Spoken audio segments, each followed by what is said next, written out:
भैया आप लोग आए हुए हैं तो यहाँ कार्मिक विभाग से में किस विवाद के लिए आए हैं? उत्पाद सिपाही में उम्र सीमा के लिए छूट के लिए। तो आप लोग कार्मिक विभाग में किन से मिले?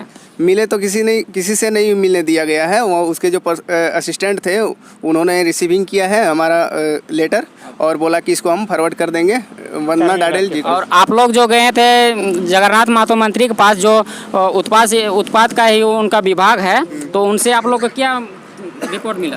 उनके बातों से तो नहीं लग रहा कि वहाँ से हम लोग को कोई न्याय मिल सकता है, क्योंकि उसके बातों से लग रहा था कि काफ़ी ज़्यादा एटीट्यूड हो गए हैं। और बात ये है कि जब उनको बोला गया कि देखिए हम लोग 2018 में फॉर्म भरे थे और एग्ज़ाम भी दिए थे 2019 में, उसके बाद फाइनल आंसर की आने के बाद जब सरकार बदल गई तो नीति भी बदल गई, और नीति बदल जाने के बाद वहाँ जो है कार्मिक विभाग से वैकेंसी को रद्द कर दिया गया।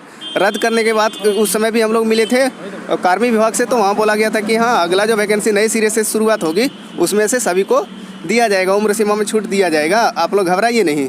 लेकिन जब नई वैकेंसी जो आई है जो 25 फरवरी से भरा जाएगा, उसमें से हम लोग को मौका नहीं दिया जा रहा है। तो इस बात को मैंने जब वहाँ पे रखा जगन्नाथ महतो जी के पास, तो उन्होंने साफ साफ कह दिया क्या ये हमारा जो अफसर है वो क्या गलत नीति बनाते हैं। हमने कहा कि नहीं, गलत नीति तो नहीं है, हम नीति का तो विरोध नहीं कर रहे हैं। हम लोग खुद यहाँ से मैट्रिक इंटर ग्रेजुएशन सब कुछ यहाँ से किए हैं, खोटा भाषी भी हैं, झारखंड के जो लैंग्वेज है उसको हम लोग फॉलो कर रहे हैं। तो उन्होंने बोला तो फिर दिक्कत क्या है? बोले दिक्कत यही है कि हम लोग को एक मौका दिया जाए जिसका उम्र एभव हो गया है। तो बोला अब देखो कि विधि विभाग ने जो बना के दिया है अब वही फॉलो होगा। नहीं तो आप लोग से सुने कि ये जो जगन्नाथ महतो है उन्होंने कहा कि आप लोग ये भड़काने का काम कर रहे हैं कि आप लोग का उम्र बढ़ गया तो आप लोग दूसरा स्टूडेंट को लोग को चांस दो, तुम लोग क्यों वैकेंसी को रोकना चाह रहे हैं? तो आप इन लोग के इसके लिए आप लोग क्या बोलना चाहिएगा कि जो मंत्री होके इस तरह का बात बोल रहे हैं, तो इसके लिए आप लोग क्या?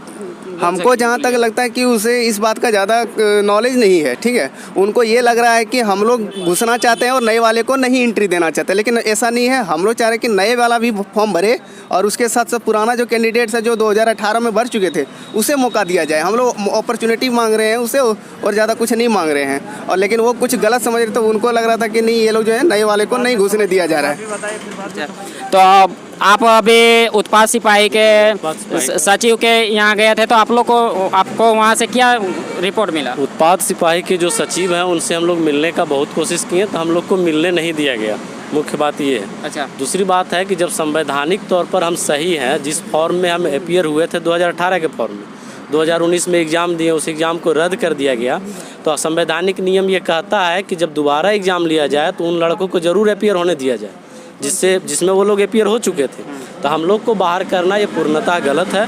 यानी आप लोग का मांग है कि हम लोग को जो 2018 में फॉर्म भरा था उन लोग को एग्जाम में बैठने का मौका दिया जाए, इसलिए आप लोग आए हैं इस मतलब एप्लीकेशन देने के लिए। तो और आवेदन जो दे रहे हैं, आवेदन में आप लोग को कुछ प्राप्ति नहीं हो रहा है क्या? लेकिन दूसरी बात ये है कि जब मंत्री साहब उस विभाग के मुख्य हैं, सर्वे सर्वा हैं, हाँ। तो उनको इस बात को गौर करना चाहिए कि कहाँ हमसे गलतियाँ हुई हैं।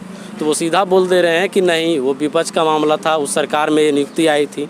नियुक्ति किसी भी सरकार में आए, जब गलती है तो उस चीज़ को देखना चाहिए, जिससे 70,000 के लगभग बच्चे प्रभावित हैं, तो उसको हम दरकिनार सीधा नहीं कर सकते हैं बिना देखे हुए।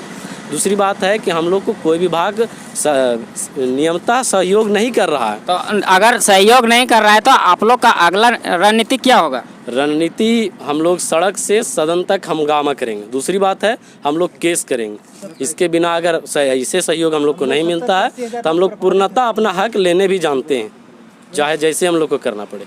ठीक है, कुछ भी करना पड़े उत्पाद सिपाही के लिए। हाँ, अगर यहाँ से आपको कोई सहयोग नहीं मिला तो आप लोग माननीय न्यायालय का दरवाजा खटखटाएंगे। तो आप लोग को कब तक चाह रहे हैं? आप लोग कब तक चाह रहे हैं कि हम लोग को मतलब ये न्यायालय से मतलब मंत्रालय से हम लोग को रिपोर्ट मिल जाए ताकि हम लोग न्यायालय ना जाए? कब तक? देखिए 18 तारीख तक का हम लोग को मतलब हम लोग रुकेंगे। अगर 18 तारीख तक अगर कुछ नहीं होता है मंत्रालय से, कार्मिक विभाग से, तो हम लोग माननीय न्यायालय का दरवाजा। आप लोग को तो मंत्री जगन्नाथ महतो भी आश्वासन भी नहीं दिए? नहीं, उनसे हम लोग बहुत उम्मीद लेके गए थे, लेकिन उनका रवैया जो था वो हमको नहीं लगता है कि हम लोग को कोई मदद मिलेगा। वो हुड़दंग नीति जिस तरह जो ये बटलर बोलते हैं वो नीति अपनाए थे क्या? उनका रवैया थोड़ा रुखापन था उनमें, और मतलब वहाँ से हम लोग को उम्मीद नहीं है कि अब कोई बात बनेगा। मतलब हिटलर लगभग लग रहा है। हाँ, हम लोग का जो नियुक्ति है, जो निकाला गया विज्ञापन 2022 का, वो पूर्णतः 100% गलत निकाला गया। हम लोग को स्थानीय मामला या भाषा विवाद से हम लोग को कोई मतलब नहीं है मामला। हम लोग को मुख्य रूप से जो लड़का पहले अपीयर हुआ था 2018 के विज्ञापन में, वो 2022 से कैसे वापस होगा, कैसे वापस हो सकता है? ऐसे विज्ञापन में उम्र कटअप सीमा है जो न्यूनतम उस समय 2018 में था और अभी 2022 कर दिया गया, वो भी 6 महीना बाद का, अगस्त का। तो 6 महीना जिसका पहले बाहर हो जा रहा है, जो लड़का का 25 न हुआ है वो 6 महीना 25 साल अभी हो जा रहा है। तो विज्ञापन गलत है और हम लोग को कुछ नहीं, उसमें संशोधन करके फिर से विज्ञप्ति जारी किया जाए। तो आप लोग देख रहे हैं मेरा चैनल, हाँ, मेरे चैनल के माध्यम से कि यहाँ जो अभ्यर्थी खड़े हुए हैं उत्पाद सिपाही के हैं, जो 2018 में फॉर्म भरे थे, और इन लोग का मांग है कि हम लोग को 2022 में जो वैकेंसी आई है उसमें हम लोग को बैठने का मौका दिया जाए। लेकिन इन लोगों ने हर एक जगह के दरवाज़ा खटखटा रहे हैं और आप देखिए हर एक जगह से कोई सहयोग नहीं मिल रहा। मंत्री जगन्नाथ महतो के पास गए हैं तो मंत्री ने डायरेक्ट बोल दिया कि आप लोग क्यों वैकेंसी को रोकना चाह रहे हैं, जो भी वैकेंसी हम लोग देना चाह रहे हैं आप लोग इसमें अड़चन अड़ा रहे हैं। तो देखिए ये मंत्री भी नहीं समझ पाए कि ये उत्पाद सिपाही का स्टूडेंट कहाँ जाएगा। लगभग 70,000 स्टूडेंट है और कार्मिक विभाग से भी मिले, लेकिन कार्मिक विभाग से भी कोई ओनली फॉर यहाँ पर एक सिग्नेचर मिला है। तो अब ये अभ्यर्थी जितने हैं सभी ने अब न्यायालय का ही दरवाज़ा खटखटाने का उम्मीद लेके अब आए हैं। तो मेरा चैनल में बने रहने के लिए धन्यवाद।